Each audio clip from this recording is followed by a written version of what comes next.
Jason Zimmerman is live in Oshkosh, giving us a glimpse of the action happening right now. Jason.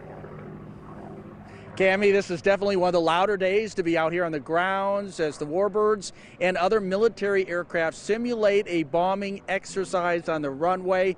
That air show just wrapping up a few minutes ago, but for those who were able to watch along the flight line, it was a pretty big deal.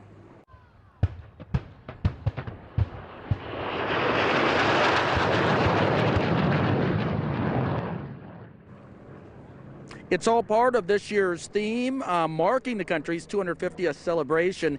Many people tell me it is a rare opportunity to see what American service members were able to witness during past wars and conflicts in a more real-life setting, hearing the sound of explosions and firepower from planes performing maneuvers normally reserved for a Hollywood movie.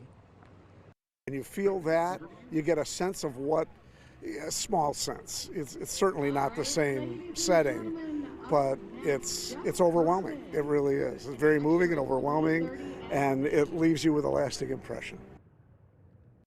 There's air shows every single afternoon and a night air show on Friday.